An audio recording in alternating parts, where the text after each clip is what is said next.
50 000 euros de dons en 2 semaines. Eh bien voilà, grâce à vous, on y est arrivé. Tocsin vivra, Tocsin verra avec vous. Merci à tous, merci de nous avoir soutenus, merci pour tous ces dons. Merci pour tous ces dons en si peu de temps. Et voilà, vous êtes maintenant, vous faites partie des résistants du Tocsin et vous avez voulu qu'on aille plus loin. Et on va aller plus loin, évidemment. On va prolonger notre cagnotte Tipeee pour mettre en place cette newsletter, la newsletter du soir, Tocsin matin, Tocsin soir. 2 rendez-vous avec vous, le matin et le soir. On continue la résistance toute la journée. On va d'ailleurs mettre en place un groupe de résistance sur Telegram, si vous le voulez bien. Et puis évidemment, le magazine, La Trace écrite, puisqu'évidemment, la résistance se fait aussi par l'écrit, vous le savez bien. Voilà, si vous voulez bien continuer ces objectifs avec nous, on vous attend. Et encore merci évidemment à tous les soutiens de Tocsin, à tous ceux qui ont entendu l'appel du Tocsin et qui sont derrière nous maintenant pour cette belle aventure. Merci à vous.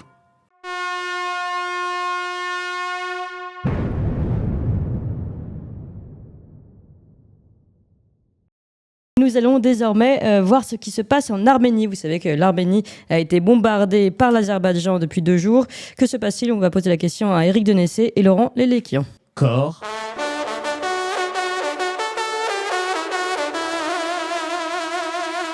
À corps. Corps.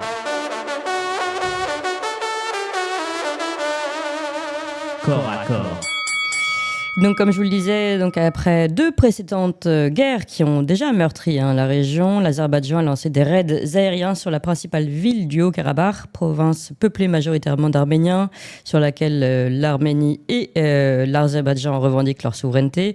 En tout cas, ces tirs ont provoqué 5 morts, 80 blessés. La population de cette province qui souffrait déjà, il faut le rappeler, du blocus azéri qui empêche la circulation entre l'Arménie et son enclave, provoquant des pénuries graves sur place. Eh bien, on avait donc cette population sans ressources, sans soutien et désormais pilonnée par l'armée de l'Azerbaïdjan. L'avenir donc de ces 120 000 Arméniens du Haut-Karabakh est particulièrement en danger.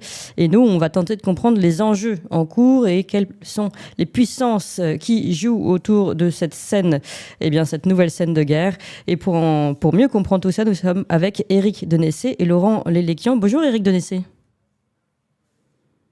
Et merci beaucoup d'être avec nous aujourd'hui. Vous êtes directeur du CF2R, le Centre français de recherche sur le renseignement, et vous avez dirigé notamment cet ouvrage collectif avec Tigran Yegavian intitulé Haut-Karabakh, le livre noir aux éditions Ellipse. Et nous sommes également avec Laurent Lélékian. Bonjour Laurent Lélékian. Oui, bonjour et merci à vous. Merci d'être avec nous. Vous êtes analyste géopolitique et spécialiste de l'Asie mineure et du Caucase. Alors, d'abord, peut-être, je vais me tourner vers Éric Denessé. Éric Denessé, quelles sont peut-être les dernières nouvelles et ensuite les enjeux autour de cette nouvelle offensive contre l'Arménie ?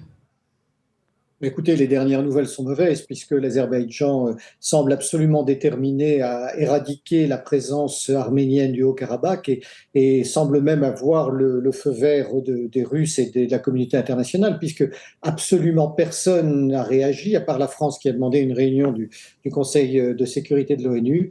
La communauté internationale, l'Union européenne, à part quelques vagues annonces pour demander cessez-le-feu, tout le monde ferme les yeux sur presque cette forme de génocide qui est une nouvelle fois en train de se produire sur ces terres arméniennes ancestrales du Haut-Karabakh. Oui, alors vous parlez justement de la Russie, puisque vous dites tout le monde, les pays, un grand nombre de pays a l'air de fermer les yeux. Il faut rappeler que la Russie était censée être un peu juge de paix, elle était garante du cessez-le-feu de 2020, et là l'Arménie lui demande de l'aider à stopper l'agression azerbaïdjanaise. Elle juge que la Russie n'en fait pas suffisamment, et à ce sujet, on a pu voir Dimitri Medvedev, l'ancien président russe, poster sur sa chaîne Telegram, deviner quel sera son sort en parlant de l'Arménie. Une façon peut-être de reprocher à l'Arménie d'avoir pris ses distances avec Moscou, Éric Denessé ?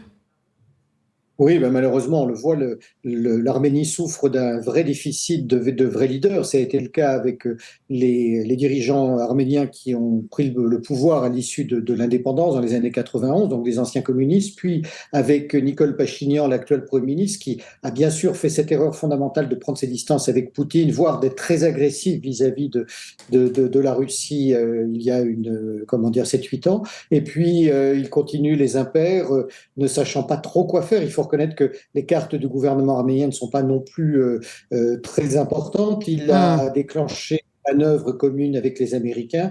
Tout ça fatigue beaucoup Moscou et finalement, on se rend compte que les Russes ont décidé presque de passer par perte et profit cette région du Haut-Karabakh, considérant probablement que l'Azerbaïdjan est plus important pour eux. Et voilà, c'est sur le plan humanitaire comme sur le plan politique, c'est une erreur fondamentale. Je crois qu'il faut être très clair, il faut reprocher aux Russes la politique actuelle qu'ils mènent, même si malheureusement le gouvernement d'Erevan est en partie responsable de l'attitude de Moscou à son égard. Ouais, évidemment, alors on va revenir sur le gouvernement d'Erevan, mais peut-être Laurent Lelekian, revenir sur cette situation avec la Russie. Est-ce que vous croyez que l'Azerbaïdjan s'est retrouvé, s'est senti libre depuis que la politique, la diplomatie, on va dire, entre la Russie et l'Arménie n'était plus au beau fixe ?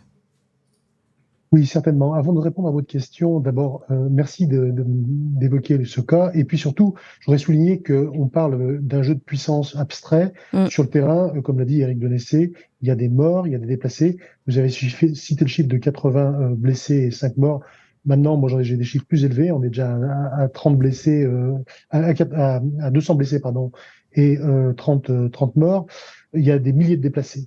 Donc, il faut bien comprendre que ce n'est pas une guerre comme l'affirme l'Azerbaïdjan, ni encore moins une opération antiterroriste. Vous avez des gens, pour l'essentiel des civils, qui habitent là depuis toujours et qui sont soumis à une tentative d'épuration ethnique et qui est sur le point de réussir d'ailleurs, puisque après avoir tenté de les affamer pendant quasiment un an et que ça ne marche pas, et bien maintenant, sans doute que Aliyev, excédé par l'échec de cette tentative de faire partir les Arméniens en les affamant, eh bien, a décidé de passer à la manière plus forte. Pour revenir à votre question, très certainement, Pachinian a commis de nombreuses erreurs. La politique que mène Pachinian aurait été très bien, je suppose, si l'Arménie avait été située, je ne sais pas, moi, quelque part entre la Colombie et le Pérou. Là, il n'y avait pas de problème.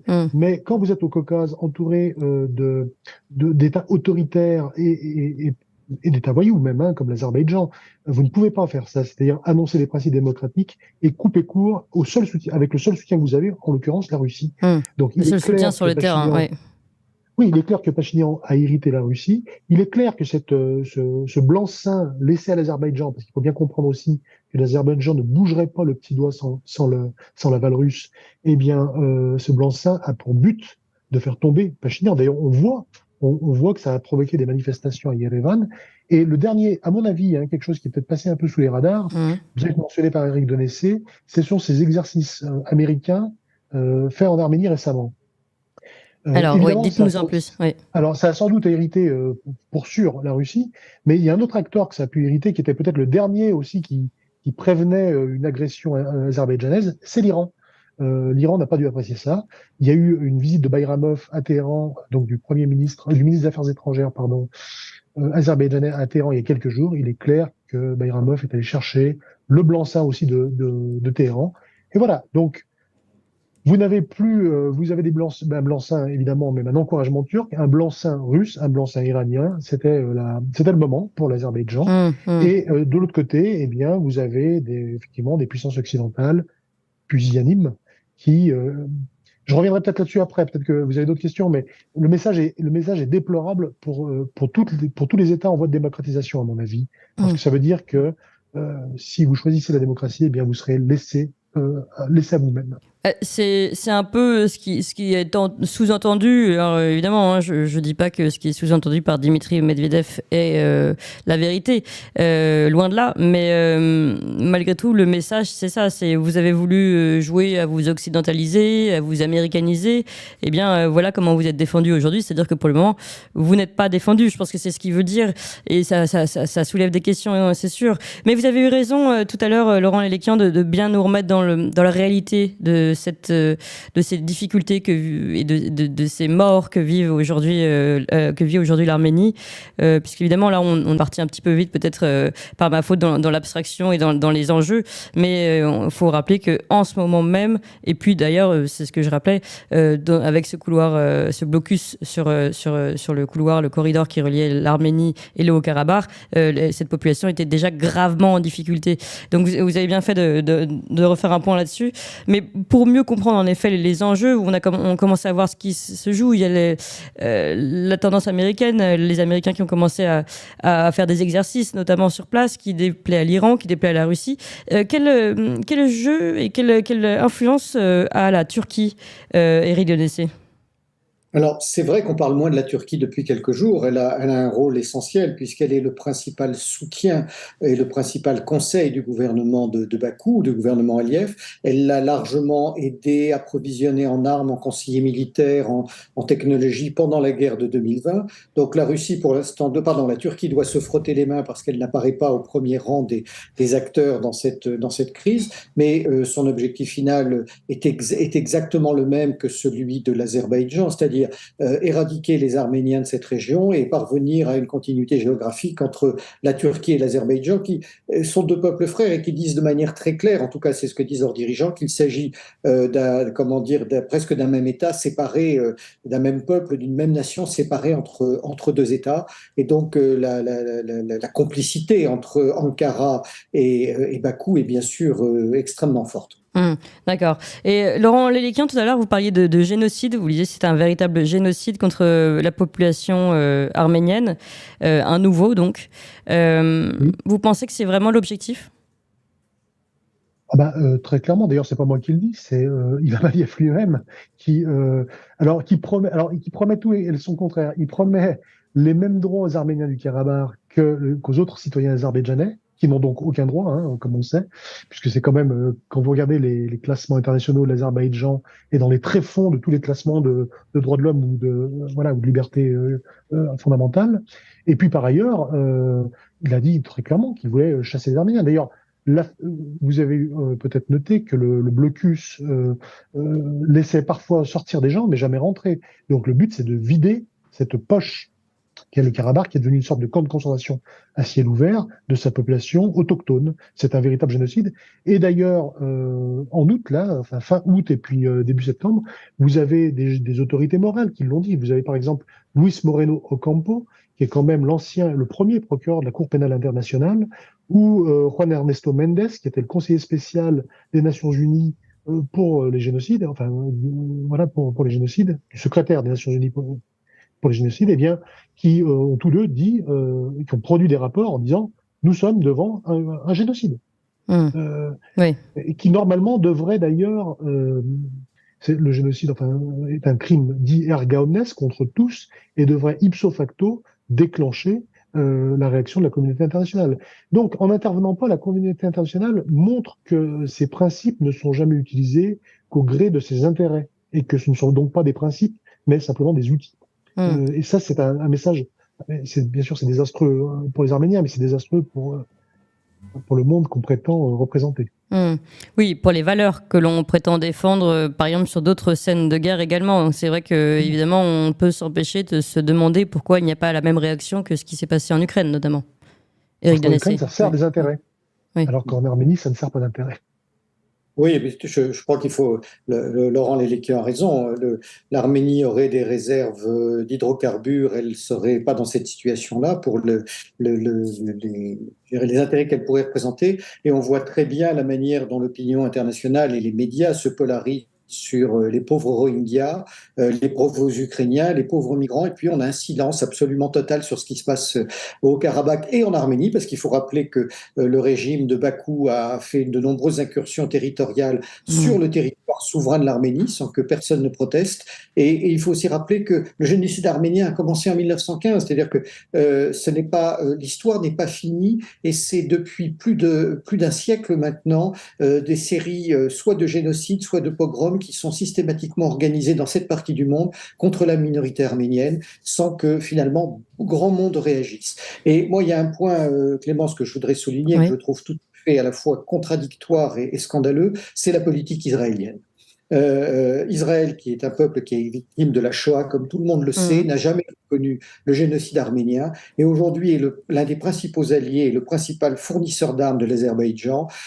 Alors, il y a bien sûr des gens qui s'insurgent contre ça en Israël. Le quotidien Haaretz a publié notamment en mars et ces jours derniers toute une série de reportages mettant en lumière à la fois les livraisons d'armes en Azerbaïdjan et leur concomitance avec la reprise des offensives contre les Arméniens. Mais finalement, ce superbe égoïsme israélien, parce que l'alliance avec Bakou est faite pour lutter contre l'Iran, ce que l'on peut comprendre dans une perspective de Tel Aviv, c'est aussi, je dirais, fermer les yeux sur un peuple qui a connu et qui continue de connaître un destin similaire au leur. Et ça, c'est tout à fait condamnable et je crois qu'il faut le dire haut et fort. Oui, vous avez raison. Et merci d'être là pour le dire, Éric Denessé, aujourd'hui. Peut-être tout de même, on parle de la réaction internationale. On va s'intéresser un peu à la réaction de la France. Je le précise, il y a eu un communiqué du Quai d'Orsay qui condamne avec la plus grande fermeté le lancement par l'Azerbaïdjan, je cite, d'une opération militaire au Haut-Karabakh, dénonçant l'utilisation d'armements lourds, y compris contre des zones habitées. La France appelle l'Azerbaïdjan à cesser immédiatement son offensive et à revenir au respect du droit international.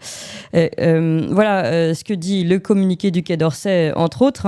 Donc il y a quand même une réaction d'une France qui condamne. Alors évidemment, ça ne suffit pas de condamner, mais est-ce que c'est déjà pas un point de départ? Et puis peut-on espérer peut-être un enchaînement en chaîne et puis une réaction un peu plus forte et plus musclée par la suite? Éric Denessé, Laurent Léléquian sur cette question. Éric Denessé, pour commencer. Oui, écoutez, pour l'instant, au moins, on peut dire que la France, sur ce dossier-là, est la seule à monter, je dirais, au front et à demander à la fois la cessation des hostilités et la réunion du Conseil de sécurité. Mais malheureusement, ce n'est pas la première fois que nous le faisons et ça n'est jamais suivi d'effet parce que d'abord, nous n'avons pas les moyens, nous, d'intervenir et de peser dans la balance et que tous les autres acteurs internationaux en ont décidé autrement. Donc, c'est un espèce de barreau d'honneur qui, je le crains, ne mènera pas grand-chose. Je préférerais me tromper, mais malheureusement, les différentes situations de ce type qui sont multipliées depuis les cessez-le-feu de 2020 ont montré qu'à part crier dans le désert, ça ne servait pas à grand-chose puisque l'Azerbaïdjan continue ses provocations, continue les tirs et les exactions sur les populations du Haut-Karabakh et sur le territoire arménien et qu'à ce jour, donc depuis plus de 2 ans, personne n'a réagi. D'accord. Laurent Léléquian, concernant la réaction de la France? Alors écoutez, oui, je crois qu'effectivement, il faut souligner que c'est la première fois, à ma connaissance, qu'on a enfin une réaction aussi ferme, claire et dépourvue d'ambiguïté de la part de la France. Et d'ailleurs, les autres puissances un peu également aussi. D'habitude, vous aviez des communiqués du type on appelle les parties à revenir à la table de négociation. Enfin, ça restait flou et on ne désignait pas l'agresseur. Là, pour une fois, l'agresseur est clairement désigné. Là, on dit qu'il pourrait y avoir des sanctions. Maintenant, ça reste du déclaratoire. On reste dans la déclaration, il n'y a pas de sanctions. Et là-dessus, je voudrais dire 2 choses. Oui. On comprend la difficulté de la France seule à mettre en place certains types de sanctions économiques. Parce que, par exemple, pour les importations venant d'Azerbaïdjan, c'est des compétences qui relèvent du marché intérieur de l'Union européenne. Et il faudrait donc un accord européen. Je vous signale d'ailleurs à ce sujet qu'on n'a jamais importé en Union européenne autant de gaz russe qu'aujourd'hui, oui. y compris de gaz russe. Mais qui ne passe pas par la Russie, c'est ça? Alors, on ne sait pas trop par où il passe, mais une partie de ce gaz passe par l'Azerbaïdjan. Oui, tout à fait. Les Azerbaïdjanais, en vérité, c'est du gaz russe. Mais vendu plus cher, au passage. Vendu plus cher au passage, voilà, comme ça on enrichit d'autres dictateurs, c'est mieux. Oui. Mais donc, on pourrait imaginer idéalement un accord européen là-dessus, mais en deçà de ça, vous avez des mesures que pourrait prendre tout à fait unilatéralement la France et qui ne lui coûteraient pas grand cher et qui coûteraient plus cher, même ne serait-ce que symboliquement, à l'Azerbaïdjan. Vous pourriez, par exemple, imaginer que la France gèle les avoirs des avoirs des autocrates et des oligarques azéris en France, ou les saisissent, comme ils l'ont fait d'ailleurs pour les oligarques russes. Là, vous n'avez rien à demander à l'Union européenne, il y a qui que ce soit, vous le faites, c'est tout. Vous pouvez également prononcer des interdictions de séjour de ces gens-là. Vous pouvez aussi rompre les relations diplomatiques. Vous n'avez pas besoin d'attendre l'Union européenne ou, que sais-je, les États-Unis ou le pape. Vous pouvez, par exemple, décider, même si c'est de l'ordre du symbolique, d'interdire, de bannir la délégation azerbaïdjanaise aux futurs Jeux Olympiques de Paris. Par exemple, ce sont des exemples, mais il ne faut pas croire qu'on est si pieds et poings que ça. La France pourrait faire des choses, elle ne le fait pas jusqu'à présent. Peut-être qu'elle le fera, je l'espère, je le souhaite, parce que sinon, eh bien, encore une fois, ça voudrait dire que nos principes, c'est c'est du beurre, c'est du flan. Oui, mais alors, pour revenir sur ces mesures qui peuvent être prises contre l'Azerbaïdjan, on a vu justement le fait que les mesures prises contre la Russie ne servaient strictement à rien finalement, et même parfois étaient contre-productives, notamment les sanctions économiques. Finalement, la Russie, je ne vais pas dire en a profité, mais donc a développé d'autres marchés. Et tout ça pour dire que finalement, l'Azerbaïdjan, est-ce que c'est vraiment la bonne chose à faire vis-à-vis de l'Azerbaïdjan, Éric Denessé? Oui, d'abord parce que l'Azerbaïdjan est un pays d'environ 11 millions d'habitants. Ce n'est pas la Russie de 180 millions d'habitants avec son arsenal, son histoire, ses capacités industrielles. En plus, l'Azerbaïdjan est un État extrêmement dépendant de beaucoup de ses alliés et de ses partenaires commerciaux. Et effectivement, si une partie ou la totalité des mesures que préconise et auxquelles je me rallie Laurent Lélékian étaient appliquées, elles auraient indéniablement, d'une part, un effet sur l'Azerbaïdjan, parce qu'il c'est un pays qui se bat énormément pour son image et qui essaye de se présenter partout dans le monde comme une démocratie, comme un État pluraliste, comme un État laïque, qui dépense des sommes d'argent assez phénoménales en lobbying, si ce n'est en corruption, pour justement avoir des relais d'influence dans tout le monde occidental. Et donc, si la France était la première à remettre cela en cause, il y aurait de toute façon un effet d'entraînement. Mais malheureusement, nos positions, en dépit du fait que le Quai d'Orsay était le premier à réagir hier, nos positions restent pour l'instant totalement déclaratoires. Alors, il y a une question que je vais vous poser, je vous laisse préparer la réponse puisqu'on va partir rapidement en autopromo. C'est quel est le rôle là-dedans des Américains? Vous avez parlé des exercices militaires américains.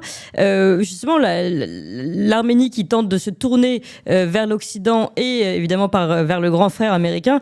Que font-ils aujourd'hui? Comment réagissent-ils? On en parle dans quelques instants. On reste toujours avec Éric Denessé et Laurent Lélékian pour parler de cette situation dramatique en Arménie. Mais tout de suite, une rapide autopromo parce qu'on n'est jamais mieux servi que par soi-même. En une semaine à peine, Tocsin a réuni plus de 30 000 euros de soutien auprès de 500 donateurs, réuni plus de 18 000 abonnés sur YouTube et 5 000 sur Twitter. Nos vidéos ont déjà été visionnées plus de 200 000 fois et Clément Soudiakova a reçu à son micro Jacques Sapir, André Berkoff, Virginie Joron, Juan Asensio, Nicolas Battini, Thibaut de Montbrial, Michel Onfray, Daniel Herrero. C'est ça, la naissance d'un média qui redonne le pouvoir au peuple. Retrouvez Clément Soudiakova du lundi au jeudi de 8h à 10h et le vendredi l'excellent Nicolas Vidal. Reprenez avec eux le pouvoir. Retrouvez-nous sur toxin-media.fr et soutenez-nous sur toxin-media.fr/soutien. toxin-media.fr/soutien. Et on revient dans ce corps à corps avec Éric Denessé et Laurent Lélékian. Alors, Éric Denessé, toujours directeur du CF2R, Centre français de recherche sur le renseignement, qui a dirigé récemment, oui, un ouvrage collectif avec Tigran Yegavian intitulé Haut-Karabakh, le livre noir aux éditions Ellipse. Et puis, Laurent Lélékian, analyste géopolitique et spécialiste de l'Asie mineure et du Caucase. Donc, on parle de ce qui se passe, des tirs azéris contre l'Arménie et contre notamment cette province du Haut-Karabakh. Et la question qui se pose désormais, c'est justement quelle est la réaction américaine d'abord depuis ces tirs, Laurent Lélékian? Ça a été une condamnation, mais on reste dans le déclaratoire. Vous avez le secrétaire d'État Anthony Blinken qui a déclaré très fermement qu'il fallait arrêter l'agression, enfin arrêter les attaques et revenir à la table de négociation. Il s'est entretenu, a-t-il tweeté, avec Nicole Pachinian. Voilà. Je pense que vu des États-Unis, ce front secondaire ne les intéresse pas plus que ça. Éventuellement, si ça peut, permettre d'amoindrir l'influence russe dans la région, ils salueront ça. Mais ce n'est pas le chemin que ça prend. Aujourd'hui, ça renforce plutôt l'influence russe, parce qu'il faut bien comprendre quand même que l'Azerbaïdjan aujourd'hui est en partie soutenu par la Turquie et en partie soutenu par la Russie. Et il est d'autant plus soutenu par la Russie que la Russie a peur que l'Azerbaïdjan tombe totalement sous influence turque. Il l'est déjà beaucoup, mais il faut bien comprendre que Ilham Aliyev est sans doute le plus russophile des élites d'Azerbaïdjan. Si demain il n'y a plus Ilham Aliyev, on aura un pays encore plus orienté vers la Turquie. Et donc, elle lui donne des gages pour qu'on continue l'agression. Face à ça, je ne crois pas, très honnêtement, que les États-Unis aient une politique très définie. Bon, bien sûr, ils vont protester, ça va être des protestations de façade, mais ça ne les intéresse pas vraiment. Voilà, c'est pas vraiment ils n'ont pas jugé ça dans leur comme agenda prioritaire. Oui. Oui, non, c'est mon avis en tout cas. Oui, mais c'est intéressant parce que quand même, donc on a vu ce changement d'influence, le fait que l'Arménie se tourne plus vers les Américains que vers la Russie, c'était un choix. Et donc aujourd'hui, peuvent-ils considérer que c'était une erreur? Qui ça, les Américains ou les Arméniens? Les Arméniens. Ah, ça, c'est une question compliquée. Je pense, évidemment, Nicole Pachinian n'a plus du tout le soutien qu'il avait au début. Son taux de soutien est tombé à, je crois, 30% au sein de la population. Il est faible. Hier, il y a eu donc des manifestations. Il y a des gens qui veulent aller se battre, c'est-à-dire défendre le Karabakh. Il y avait même des cordons de policiers autour du palais présidentiel et de l'Assemblée. Bon, ça, c'est une chose. Maintenant, aujourd'hui, de manière un peu comment dire, désinvolte, sans lucidité. La vie est belle en Arménie aujourd'hui. C'est-à-dire que, en tout cas, dans la capitale, vous avez une certaine effervescence économique. Vous avez des gens vous avez, oui, une croissance économique avec des startups qui se montent. Il faut pas croire que c'est un pays, si vous voulez, déprimé. Mais au contraire, je dirais même qu'il y a Nicole Pachinian, on peut lui porter ce crédit d'avoir, dans une certaine mesure, limité la corruption, ce qui a favorisé le développement économique, ce qui a favorisé l'emploi, ce qui favorise l'activité, ce qui favorise finalement le modèle occidental. Mais tout ça est extrêmement précaire, fragile, parce que il ne faut pas croire que la fin du Karabakh, qui est annoncée aujourd'hui, si demain il n'y a plus de Karabakh, il ne faut pas croire que ça va s'arrêter là. L'Azerbaïdjan demain revendiquera le Syunik, c'est-à-dire cette région sud de l'Arménie, et puis toute l'Arménie, et l'Azerbaïdjan sera toujours soutenu par la Russie, qui a besoin, indépendamment du Karabakh, du Syunik ou d'ailleurs, qui a besoin d'un conflit pour justifier sa présence. Donc il y a tout va bien en Arménie, mais c'est la vraiment façade. De l'illusion. C'est de la façade. Les gens ne se rendent pas compte qu'ils sont réellement menacés. D'accord. Alors, Éric Denessé, d'abord sur la question des Américains, comment vous les voyez réagir ou ne pas réagir sur cette scène arménienne? Et ensuite, concrètement, avec tout ce que vous nous dites, et qui n'est pas très encourageant, en tout cas pour les Arméniens, que devrait-il faire? Que faut-il faire si on est attaché à la cause arménienne? Mais d'abord, par rapport aux Américains, Éric Denessé. La politique américaine, elle est à la fois difficilement décryptable, comme le disait Laurent Léquian, et puis elle est extrêmement complexe et ambivalente pour plusieurs raisons. On se souvient que Nancy Pelosi est allée sur place, je crois que c'était au printemps dernier, où elle a encore commis quelques gaffes, mais ça a été une forme d'engagement des États-Unis qui n'était pas nécessairement d'ailleurs pilotée par la Maison-Blanche, comme beaucoup d'actions qu'a menées Nancy Pelosi ces dernières années. Deuxième chose, les Américains sont toujours très anti-iraniens, donc le fait de voir Téhéran comme étant le principal soutien de l'Arménie à la fois contre l'Azerbaïdjan et en raison des liens Israël-Bakou préoccupe aussi les Américains. Ils ne sont pas du tout, je dirais, indifférents au fait que leur présence en Arménie peut gêner Moscou. Donc on a là toute une série d'éléments. Puis j'ajouterais qu'ils ne veulent pas non plus aller trop loin dans la mesure où ils se battent depuis maintenant près de 2 ans pour essayer de maintenir la Turquie dans le camp de l'OTAN, parce qu'elle réussit pour l'instant un très bel exercice d'équilibriste entre la Russie et l'OTAN. Et donc tous ces critères rentrent en ligne et ça fait qu'il n'y a pas de véritable politique américaine sur la région. Il y a de temps en temps des coups, des déclarations, des voyages, mais pas un soutien réel. Bien évidemment, la communauté arménienne aux États-Unis manque à la fois de bras et de relais et d'action. Donc tout ça, je dirais, réduit considérablement l'action que peuvent avoir les Américains dans la région. Je dirais, ils en parlent parce que, en tant que première puissance mondiale, ils ne peuvent pas être silencieux par rapport à ce qui s'y passe, mais comme le disait Laurent, leurs intérêts sont tout à fait mineurs sur place. Alors concrètement, oui, allez-y. Oui, pour l'avenir, c'est la deuxième partie de la question. Bien sûr, on est très inquiet parce que, comme le disait Roland Léquian, l'histoire montre que les Turcs et les Azéris ne s'arrêtent jamais. il faut rappeler que jusqu'à la date de 1071, qui était la bataille de Manzikert, il n'y avait aucun Turc dans la péninsule anatolienne et quasiment pas dans le Caucase du Sud. Donc la conquête turque s'est mise en place. Et puis on l'a vu sur les terres arméniennes depuis la fin du Moyen Âge. Systématiquement, ça a été du grignotage, du déplacement, de l'épuration ethnique, des massacres. On l'a bien sûr vu en 1915, on l'a vu en 1988 dans des pogroms à Bakou ou ailleurs. Alors, bien sûr qu'on a tous les éléments qui nous permettent de dire que le jour où, si malheureusement le Haut-Karabakh est repris de vive force par l'Azerbaïdjan, que les populations arméniennes en sont expulsées, ça ne s'arrêtera pas là et que l'Azerbaïdjan et la Turquie, parce qu'il ne faut pas oublier la Turquie, revendiqueront d'autres portions du territoire arménien jusqu'à ce que tous les Arméniens aient disparu. Ce n'est pas du procès d'intention que je fais là, il suffit de lire tous les textes, de regarder les vidéos, de lire aussi bien en Turquie comme en Azerbaïdjan les déclarations des responsables, des historiens, des partis politiques pour voir que ceci est véritablement inscrit dans leur gène. Je dirais que malheureusement, bien sûr, il faut le dénoncer, il faut le répéter, mais je dirais aussi malheureusement les Arméniens ne se sont pas aidés eux-mêmes. Ils avaient réussi une très belle opération militaire en 1994 en libérant le Haut-Karabakh et en s'emparant d'un certain nombre de régions.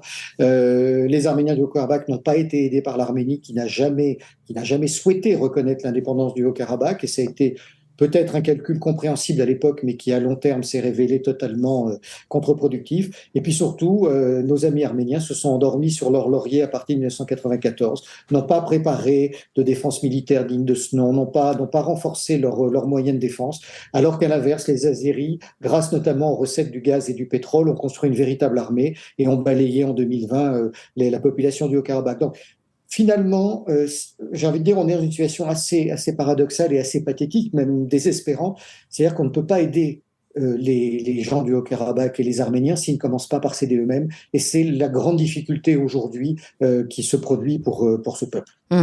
Alors, vous êtes très nombreux d'ailleurs à réagir sur les réseaux et en direct puisque vous nous écoutez. Et une question qui est posée, c'est vrai qu'elle se pose, ils disent mais finalement a-t-on vraiment vocation à intervenir et à être le gendarme du monde? C'est une question qui s'est déjà posée pour la scène ukrainienne. Alors on peut poser la même pour l'Arménie. Est-ce que c'est vraiment notre rôle aussi d'aller intervenir? Je me tourne vers vous, Laurent Lélékian. Non, c'est une très bonne question. Effectivement, on ne voit pas. Enfin, l'Occident professe des valeurs et les dit universelles et veut les répandre partout. Le vrai problème, c'est pas ça. Le problème, c'est qu'elle n'est pas cohérente avec, que l'Occident n'est pas cohérent avec lui-même. Soit effectivement il le fait, et dans ce cas-là, il assume les conséquences de ses proclamations, l'universalité de ses valeurs, et il le fait partout. Soit il le fait nulle part, et dans ce cas-là, c'est pas des valeurs universelles, ce sont des valeurs occidentales. Mais effectivement, on ne voit pas au nom de quoi on interviendrait. Alors un coup en Bosnie, un coup en Ukraine, mais pas au Yémen, mais pas en Arménie. Mais voilà, c'est illisible et ça ruine les prétentions à l'universalité de ces principes. Je voudrais revenir sur le point d'avant, sur ce qu'on devrait faire, ce que devrait faire l'Arménie. Comme l'a dit Éric Denessé, l'Arménie après la défaite de 2020 a dit qu'elle ne s'occuperait plus du Karabakh, que le Karabakh, c'est un problème azerbaïdjanais, moyennant le fait que l'Azerbaïdjan devait accorder des droits à la minorité arménienne. Elle a voulu, en faisant ça, elle a cru donner des gages. Elle a cru être maligne en reportant la responsabilité de ce qui se passait au Karabakh sur les Russes. Mais c'est un mauvais calcul, puisque les Russes se moquent éperdument de questions de droits de l'homme, de questions des droits des minorités. Le problème de Pachinian, et puis peut-être des prédécesseurs, c'est qu'il n'a pas su créer de rapport de force. L'Arménie n'a pris aucune initiative forte. La seule initiative qu'elle a prise récemment, et peut-être que c'est une bonne chose, s'il est trop tôt pour en juger, c'est la ratification du statut de Rome de la Cour pénale internationale. Ce qui a eu pour effet d'irriter la Russie qui l'a pris pour elle, alors qu'évidemment, c'est sans doute l'Azerbaïdjan qui est visé. Mais il y avait 1000 moyens de créer des rapports de force en diversifiant les alliances militaires. Enfin, il y avait des choses à faire, ce qui a commencé à faire un peu l'Arménie. mais pas assez trop tard. Et puis surtout, on n'annonce pas qu'on va faire les choses avant de les faire. On les fait et ensuite on annonce des changements de politique parce que sinon, tous ceux qui sont contre, vous les mettez à dos. Ça a relevé d'un très grand amateurisme politique, tout ça. Et je voudrais revenir, et on va finir là-dessus, sur la raison pour laquelle finalement la France devrait quand même s'intéresser au sort des Arméniens.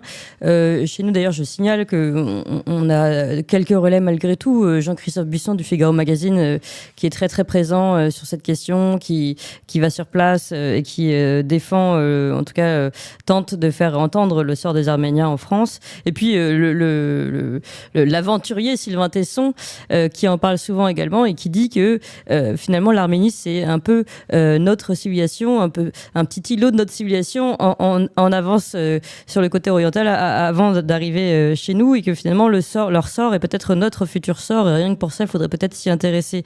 Éric Denessé, Laurent Léquian, à ce sujet justement sur le fait aussi que on a peut-être un devoir moral vis-à-vis d'une civilisation, d'une culture qui est la nôtre et qui nous ressemble.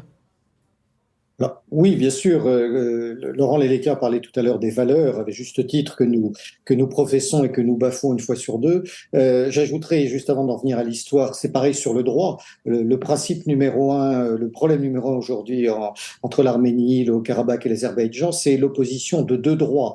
Le respect de l'intégrité des frontières, d'un côté, que professe l'Azerbaïdjan, et le droit des peuples à disposer d'eux-mêmes.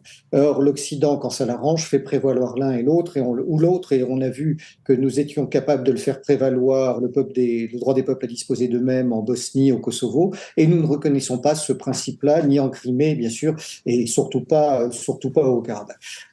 Quant aux liens entre la France et l'Arménie, ils sont nombreux. Je pense qu'il faut rappeler que nous avons une très importante communauté arménienne sur notre sol, laquelle est d'ailleurs victime de temps à autre, je dirais, d'un véritable racisme turc, notamment au moment de la guerre de 2020, sur notre propre sol. Donc nous sommes directement concernés par cela.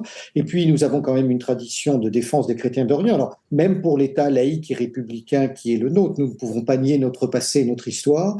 Et encore une fois, c'est un peuple chrétien qui se trouve à l'autre bout de l'Europe, dans ce Caucase. Nous nous mobilisons pour des causes qui, je dirais, culturellement sont moins proches de nous, comme celle des Rohingyas, par exemple, ou pour ne citer qu'eux, qui sont en Birmanie, à l'autre bout de la planète. Il serait quand même extrêmement dommageable que nous n'ayons pas un minimum de compassion et d'aide pour nos amis arméniens et du Haut-Karabakh dans cette situation-là. Donc, effectivement, tout plaide pour que la France soit parmi les pays qui soient le plus en pointe. Nous ne sommes pas le gendarme du monde, nous n'avons pas les moyens financiers ni militaires d'intervenir, mais je pense que le soft power français, qui certes n'est pas le plus important du monde, existe toujours, et que nous pouvons et nous devons jouer un rôle très important pour résoudre ce conflit et protéger les populations arméniennes de l'Artsakh. Oui, et Laurent Léquian, pour conclure également Oui, donc je reviens sur ce qu'a dit Éric Denessé, sur ces deux principes du droit international, mais effectivement, l'Azerbaïdjan met en avant cette affaire d'intégrité territoriale.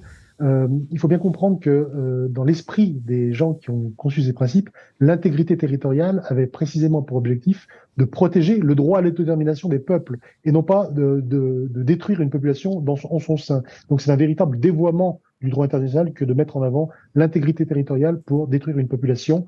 C'est ce qu'ont fait les nazis d'ailleurs en leur temps. Faut être clair là-dessus. Maintenant, pour revenir sur ce qu'on devrait faire ou sur vis-à-vis des Arméniens, est-ce qu'on a un devoir envers eux? Je ne sais pas si les Français, la France, l'Europe a un devoir envers les Arméniens, mais ce que je constate, ce qu'a constaté bien avant moi un grand penseur comme Solzhenitsyn, c'est le déclin du courage en Occident. Le déclin du courage. Quand vous n'êtes même pas capable ou plus capable de protéger votre propre territoire, c'est ce qu'on voit aujourd'hui en France avec la submersion migratoire, comment voulez-vous aller protéger une population étrangère à 2000 km de là? Donc on peut continuer à professer des principes, si vous voulez, ça nous fait plaisir, on est content, mais je suis assez dubitatif sur notre capacité à nous projeter comme ça pour défendre des populations étrangères quand on n'a pas le courage de se défendre nous-mêmes. Bon, et beaucoup d'auditeurs disent qu'ils attendent le film de BHL sur ce qui se passe en Arménie. Voilà, c'était pour finir sur une petite note cynique. En tout cas, merci beaucoup Éric Denessé, directeur du CF2R et auteur, plutôt dirigé cet ouvrage collectif avec Tigran Ligavian du Haut-Karabakh, le livre noir aux éditions Ellipse. Et merci à vous, Laurent Léléquian, analyste géopolitique et spécialiste de l'Asie mineure et du Caucase. C'était absolument passionnant et surtout, ça nous a permis de mieux comprendre ce qui se passe en ce moment, les enjeux autour de ces Arméniens bombardés. Merci beaucoup.